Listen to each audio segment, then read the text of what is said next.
Hello and welcome to the Ghosts and Folklore podcast.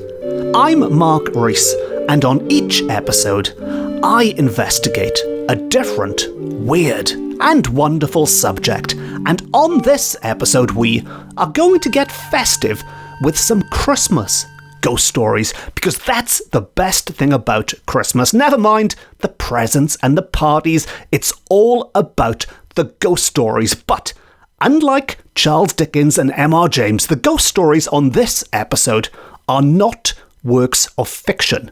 They are real ghost stories, or at least they were claimed to be real. They were reported as fact in the press, and I think that makes them even scarier. But I will let you, dear listener, be the judge of that. And after listening to these eerie Yuletide tales, maybe you'll think it's all a load of humbug, or maybe you'll think it was the work of some particularly nasty Christmas spirits. And so, to begin at the beginning, and in the year 1847, Catherine Crowe introduced a new word to the English-speaking world that still sends a shiver down the spine today, and that word is poltergeist. Poltergeist, a combination of two German words, poltern and geist, which roughly translates as noisy spirit. And while I'm sure most people listening to this podcast are fully aware of the word poltergeist, especially if you watch horror films, nevertheless, the introduction of this word at this point is quite important for this episode, because the activity that we now associate with poltergeists had, up until this point, been blamed on devils and demons and evil spirits and goblins and all manner of creatures. But now there was a single word for these invisible entities that were characterized by the terrible noises and the absolute destruction they left in their wake. Basically, poltergeists are the ghosts that give ghosts a bad name. They don't help you find lost treasure or pass on some invaluable, long-lost family secret. Poltergeists are all about being a nuisance. And the reason I'm telling you about this is because our first ghost story is going to involve a poltergeist in Cardiff, in the capital city of Wales, and there were other cases going on in and around the city, although it was a town for some of these tales, these Victorian Edwardian tales, but they concern poltergeists in and around the Cardiff area at that time, such as one case in Riverside Street in Taff's Well, where there were two neighbouring houses, and one occupant on one side was being disturbed by strange noises that they said sounded like the knocking of knuckles. The knocking of knuckles, and I will try to recreate that sound for you now, because it's been quite a while since I've done any sound effects on this podcast, but it's Christmas, let's have a sound effect. And they heard a sound that went something like this. Just like that. As Tommy Cooper would say, as another Welshman might have said. But they could hear this sound like the knocking of knuckles on the wall. They assumed it was their neighbour, but when it became a regular occurrence, they decided they had to pop next door and have a word with them, only to discover that their neighbour was thinking exactly the same thing. They could hear the same noises, and they were thinking about speaking to their neighbour about it. They were equally unhappy, and both sides discovered that it wasn't the other side doing it. This story reached the press, which is how I came across it while I was researching one of my Ghosts of Wales books a few years ago. And that wasn't supposed to be a shameless plug for my book there, but it did accidentally become one. So as we're talking about it, Ghosts of Wales does make a great Christmas present. But anyway, back to this episode, and this made it to the press. And to begin with, the press tried to dismiss it with some natural explanation. And they said because the house was right next to the River Taff, to the Avon Taff that flowed nearby, it must be river rats causing it. But when that was ruled out, no rational explanation could be found. Both houses, we are told, were left in a state of alarm, and the case remained a mystery. So this is an example of the kind of poltergeist case that was going on in and around Cardiff in the 19th century. Now, this was not an isolated incident. There were several places across Cardiff, across Wales, across Britain, across the world, reporting such activity. And while that's an example of a ghost making a noise, poltergeists could do a little bit more than just make noises. And in another case, from roughly the same time, a house in Lisbon became the target of nightly, unexplainable events that went far beyond knocking on walls, because according to the reports, this poltergeist could pull people from their beds, much worse than a knocking on the wall. It could pull people from their beds. Now, this property, we are told, was midway, or maybe it's still there, but it was midway between the parish church and the Welsh Baptist chapel, and it was home to a widow. She had 3 or 4 children and an elderly lodger, and they would regularly hear chairs being drawn about by themselves. Crockery would be smashed into countless pieces all over the place, and they lived in constant fear of being touched by unseen hands in the dark. And in one particular encounter, the lodger was lying in bed one night when he felt his bedclothes being pulled from him. He hurriedly struck a light, and although he couldn't see anyone in his room, he was convinced that he was not alone. He could feel a presence. So he conducted a thorough search, and when he was finally satisfied there was nobody there, there was no one under his bed, there was no one hiding in the wardrobe, he went back to bed, and once again the bedclothes were yanked away from him, and he could see nothing, he could hear nothing. But at the end of these reports, all we know is that the people living in that house were seeking expert help. I don't know what kind of Ghostbusters there were at the time to call upon, but they were looking for help. They were looking for somebody to try and put a stop to this. And what happened to that poltergeist is, again, unknown. And this is a slightly frustrating characteristic of these stories. It's a very common characteristic. Because they are real stories, we just don't know what happened next, if anything. They are left open-ended. So, that's an example of the kinds of poltergeist reports being published in the 19th century, which brings us up to the start of the 20th century, and which brings us to Christmas, the whole point of this episode, to Christmas. And it also brings us to Canton, to a house in 20th century Canton in Cardiff, where a family were living, and they were, to quote, badly scared one Christmas by, I kid you not, they were scared one Christmas by the noise of heavy boots stomping around their home just after midnight on Christmas. And I think if that was published today, we might just have a good laugh at it. But back then, no, they were badly scared, and they could hear the noise of heavy boots stomping around their home just after midnight on Christmas. And sadly, this festive visitor was not a jolly old man delivering presents. He was, as we're about to find out, somebody or something far more sinister. Now, this family had lived happily enough with no ghosts, well, not that they knew of, in a house on King's Road for 6 years when the sounds suddenly began downstairs. They heard them when they were upstairs, and they were loud enough to wake them when they were asleep. And these uncanny footsteps, as they described them, really were stamping. They were loud enough to wake people sleeping in another part of the house.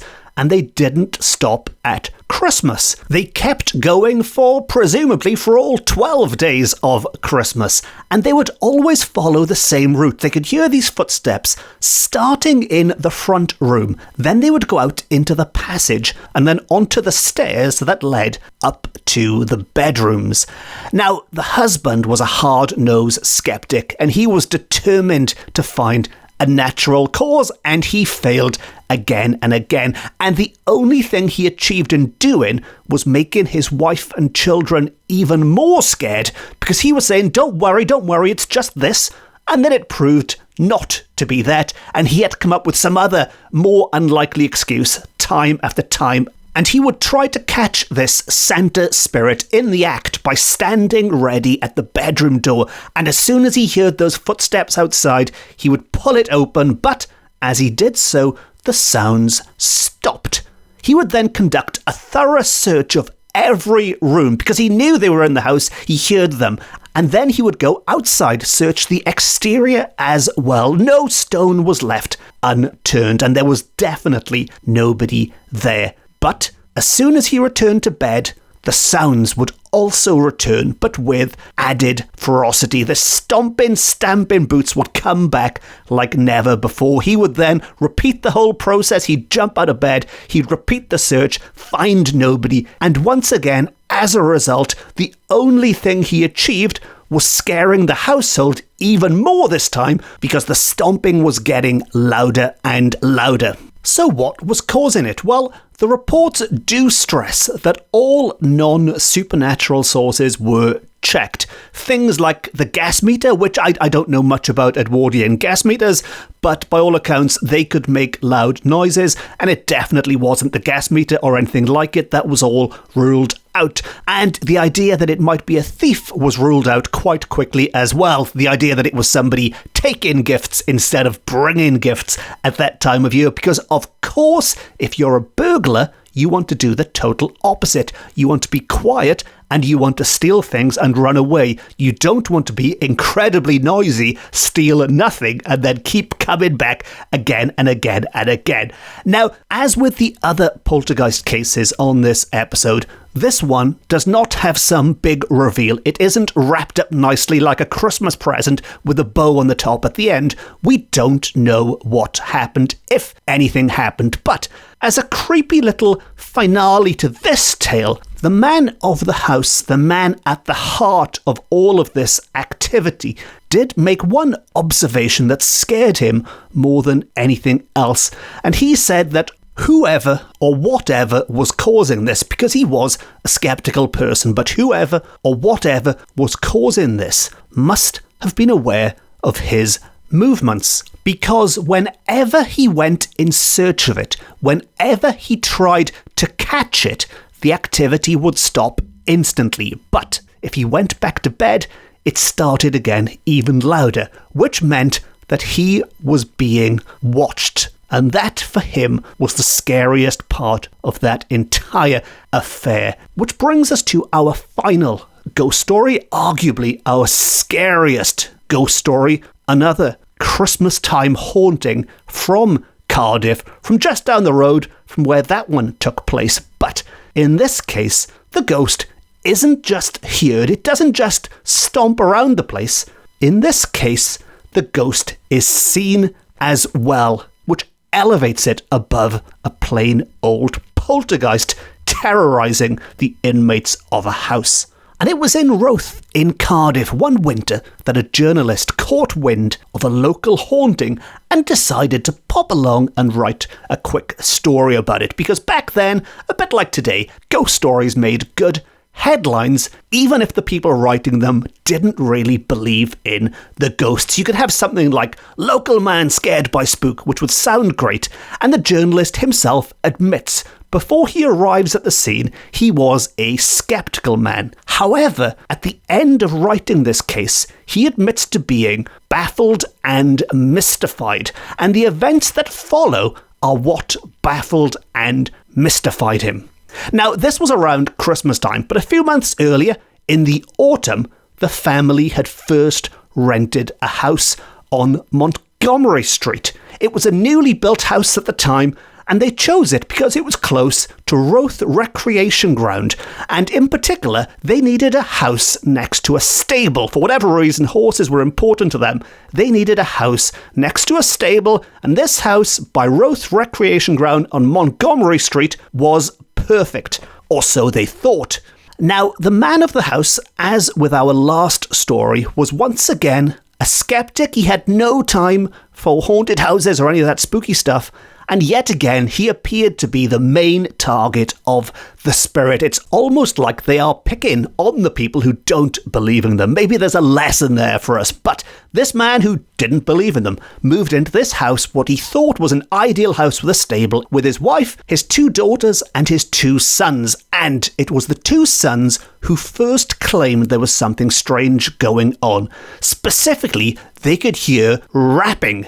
And that's rapping with an R. R-A-P-P-I-N-G. Not rapping as in Christmas present rapping, which of course would be appropriate for this episode, or musical rapping even. I don't think there was rap music in Wales at this point in time, but they could hear rapping, like knocking, and it seemed to be coming from the clothes box in their room. Now, the father wasn't having any of it. He told them it was their imagination, and even after hearing it himself, he still didn't think it was worth worrying about, and certainly not supernatural, until the noises started bothering him when he heard rapping on his bedroom door, which, now that I've said that aloud, sounds like a line from an Edgar Allan Poe poem, but he heard this sound rapping on his bedroom door. Again, he still didn't think much of it. He assumed it was one of the children messing around. And again, we've got parallels here with the last story.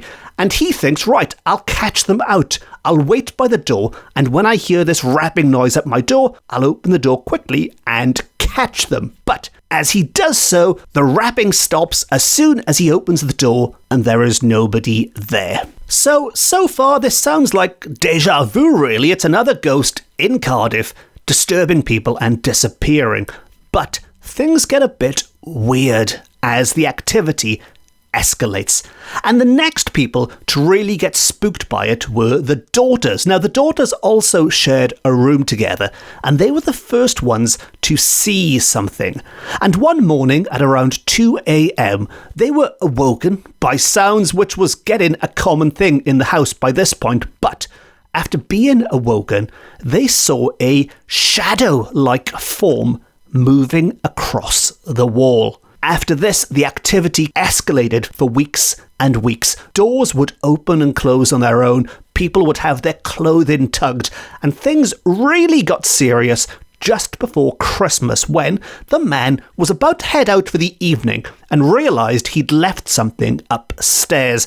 Now, this was back in the days before they had electric lights, and he would usually use a candle if he needed to walk around, but he was used to walking around in the dark, and he was only popping upstairs to pick something up, so he decided to dash upstairs in the darkness. And as he was going up the stairs, something happened that froze his blood, because he could feel that he wasn't alone. He could feel something coming towards him in the darkness, and suddenly, to quote, this thing passed through him. Something on the stairs not only walked towards him, it walked straight through him. And at this point, maybe this skeptic wasn't quite so skeptical after all, as he stood there on the stairs in the darkness, frozen in fear.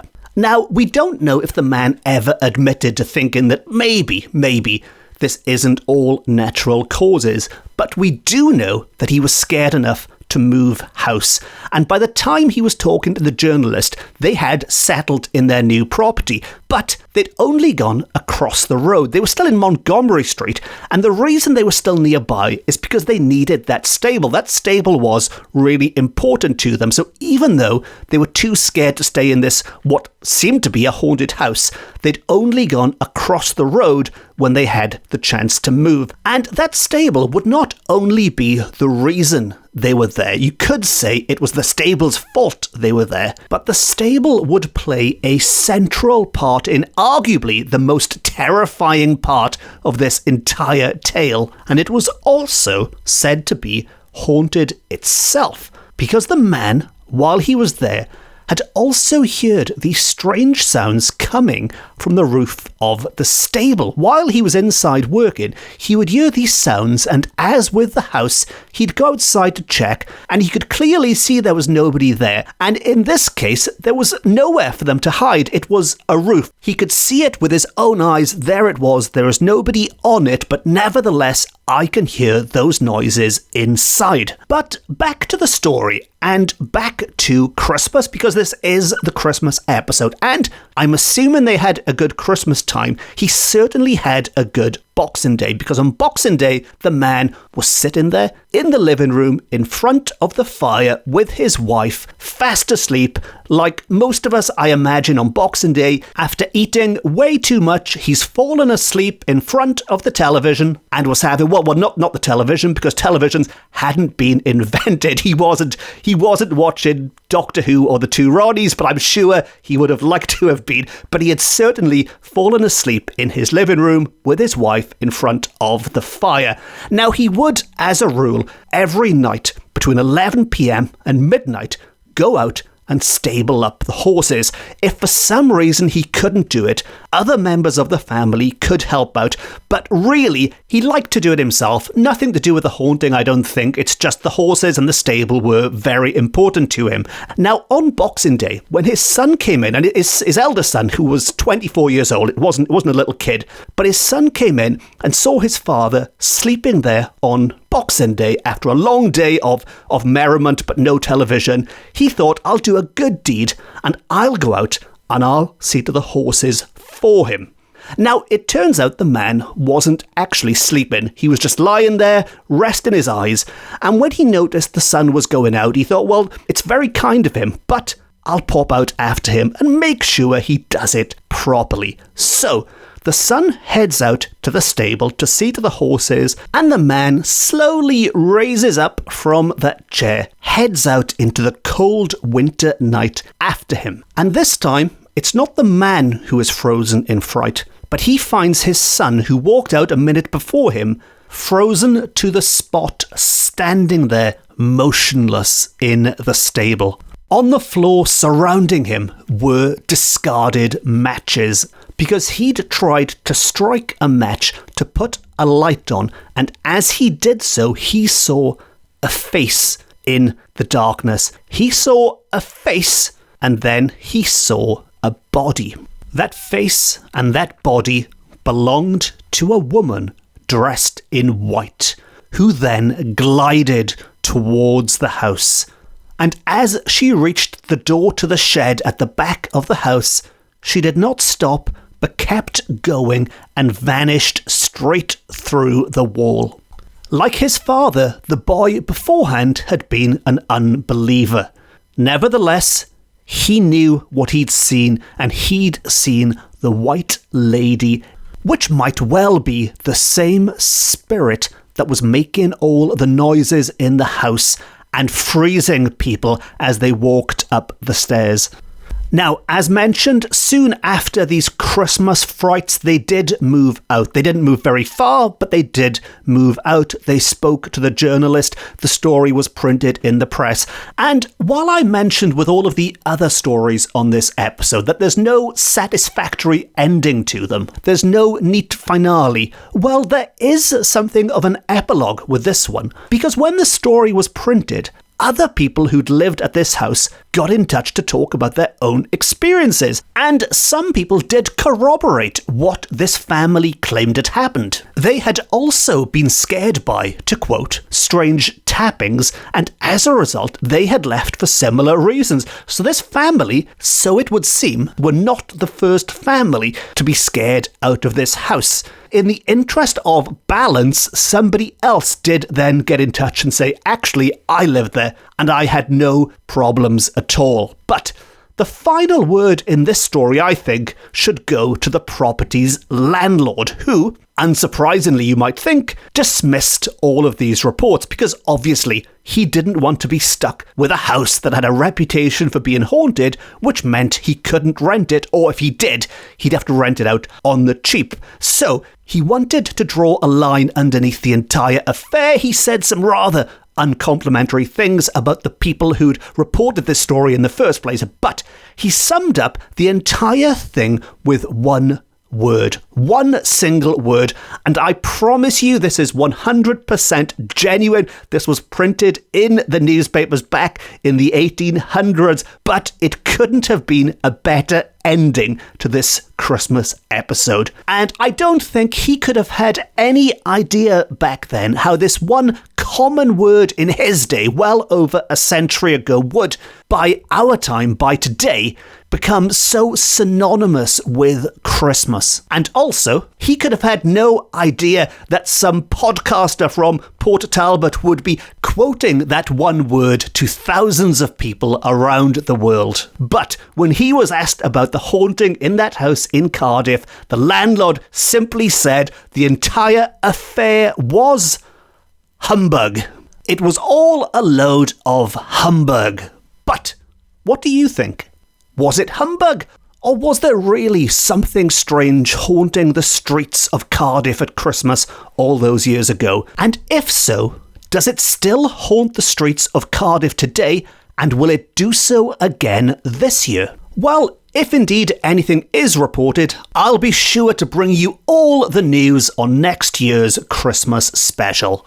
And on that festive note, we've reached the end of another episode of the Ghosts and Folklore podcast. And if you've enjoyed this Christmassy episode and you don't want to miss any of the other episodes, all the other non-Christmassy episodes coming up in the new year, please consider hitting the subscribe button if you haven't already. And if you really enjoyed this episode and you'd like to support the podcast going forward, it is the season of goodwill. After all, it is the season of giving. But you can treat me to a coffee via my website, which is always very much appreciated. Or if you'd like to support the podcast for free, which I know is always the best way, please consider leaving a quick review, giving it a quick thumbs up, a quick 5 stars, or whatever the options are for being nice on whatever platform you are consuming this on. If you'd like more Ghosts and Folklore, you can follow me on social media. I'm on all the main social media platforms. And as I shamelessly mentioned earlier in the episode, as well as a podcast, I've also written a number of books on similar weird and wonderful subjects, and they do make lovely Christmas presents. And one of the books, Ghosts of Wales, Accounts from the Victorian Archives, is a collection of long-lost ghost stories that went unpublished since they first appeared back in Victorian times, hence the name, and they include some of the tales on this episode in much more detail. So, if you'd like to know more about some of the stories we touched upon in this episode, you can find them in Ghosts of Wales, Accounts from the Victorian Archives. And this is something of an exclusive. It's a Christmas bonus, a Christmas present to you all. But I've got a new book of Welsh ghost stories coming out in time for Halloween 2023. And let's just say that some of the accounts on this episode that are not in Ghosts of Wales, Accounts from the Victorian Archives might well be popping up in the next book. But I'm sure I'll be talking a lot more about that around Halloween time next year. But anyway, never mind Halloween for now. It's Christmas. It's Christmas. You shouldn't be sitting around listening to me talking rubbish. We should all be getting merry and spending quality time with our nearest and dearest. And so, on that note, it just leaves me to say thank you very much for listening. Diolch yn fawr iawn am wrando. I've been Mark Rees. This has been my Ghosts and Folklore podcast, beaming to you from Wales to the world. I hope you have an absolutely amazing Christmas. Nadolig llawen iawn. And I hope the Mary Lloyd brings you nothing but good luck for the new year, providing you give her plenty of cake and ale beforehand. And God bless us, everyone. No star.